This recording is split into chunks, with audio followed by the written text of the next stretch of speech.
kind of changes of, let's say, the ending of an opera, which, how to put it, produces an effect of truth. You know, you change the ending, and all of a sudden, for example, I don't know to what extent do you know at least the story. Richard Wagner, Tristan and Isolde. At the end, the two lovers die. You know, Tristan is dying wounded, Isolde comes, they die together, although not quite, but that's another story. I've written a book on it. My point is that Jean-Pierre Ponel, otherwise not too good director, did something wonderful, which is so brutal, sobering. In his reading, Tristan dies alone. For Isolde, this was a short love affair, sorry, it's over, now I return to my husband. Tristan just imagines Isolde to die alone. It makes so much more sad, the story. Or my ultimate temptation. Sorry for annoying you at the end, I will return to the Ambedkar and loss of Banu. I hope a story which probably you know, Antigone. I'm even in contact with some composers, maybe Michael Nyman, to do a kind of a Brecht-style short opera with 3 versions. The first, it would be like what Brecht did in some of his learning plays, that the basic story is the same, you know it, then at a certain point, which with me would be when Antigone has the confrontation with Creon, who prohibits the funeral of her brother, 3 different turns. First version would have been the same as we all know. Creon says no, Antigone is buried alive, the son, blah, blah, what we know. In the second version, now this is a really evil one, Antigone would succeed and would convince Creon, yeah, human dignity, everybody deserves a funeral, let's bury Polyneikos. But then, as Creon predicted, because Polyneikos was considered by the majority as a traitor, this triggers civil war, the whole city is ruined, a kind of an anti-Antigone version. And my idea is, at the end, to have Antigone walking around, everything is in ruins, in blood, and Antigone, as this heart-bleeding liberal, quoting herself, you know, saying that, oh, but, how is it, the famous line, I'm created for love, not for war, I didn't really want this, and so on and so on. So an anti-Antigone version, because Antigone is a bitch, I never liked her. Hegel, in his aesthetics, has an ingenious insight. Hegel sees the beginning of comedy, of this twist from tragedy to comedy, already in Antigone. You know where? It's really a nice reading. Hegel was not an idiot. When Antigone is condemned and changed into, outcasted, at that point, before she is an egotist bitch, you can see brutal towards her sister and so on, she starts to treat herself as a poetic topic. She has a speech where she says, like that old hero from our own mythology, like that I am. In other words, she's already doing her PR, how should I put it, you know? She's already composing poems about herself. He's already narcissistically imagining what a beautiful, tragic victim she is now, like that god, like this god, and so on and so on. It's a fake already. But okay, now comes the point. The third version would have been my preferred one, a kind of a hardline leftist. I wouldn't say Stalinist. Usually, unfortunately, the chorus, not only in Sophocles, but in most of Greek tragedies, is the agency of common stupidity. Chorus says big wisdoms, and I don't believe in a wisdom of language. Yesterday, replying to a question apropos Elfriede Jelinek, the Austrian writer, I also already remind my listeners of how Elfriede Jelinek, this Austrian writer, said something wonderful. She said, at its most fundamental level, language is lying. It's a lie, and we have to torture the language to make it tell the truth. And I think chorus is language at its purest. Chorus are wisdoms. What are wisdoms? Proverb is a wisdom for me. What is a proverb? It's the most opportunistic thing you can imagine. Anything goes. Let's say I do something risky. and I succeed. I don't know what you have in your country. In my language, we have dozens of proverbs to just, like, only those who risk profit, or this kind of as a wisdom. Let's say I don't succeed, I fail.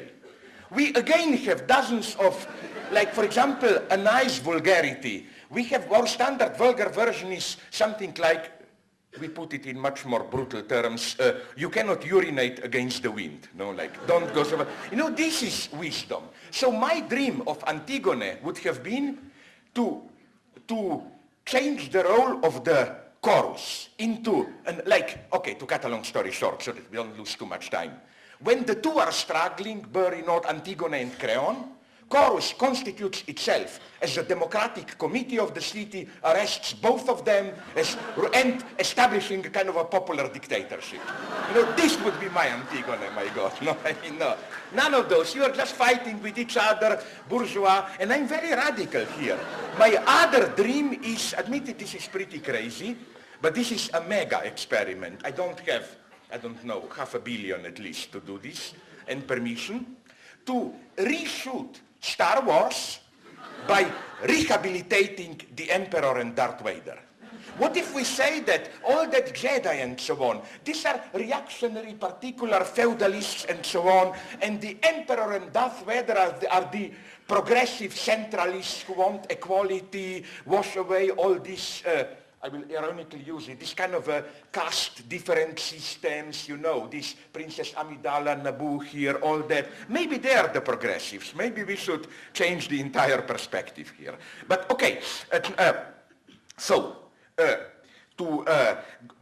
nonetheless, to this problem theory, tragedy, farce, to go back with it, in my book, tragedy is September 11th. I'm not saying it's a central event. I mean, my God, already your event is much more crucial, even as a symptom of time.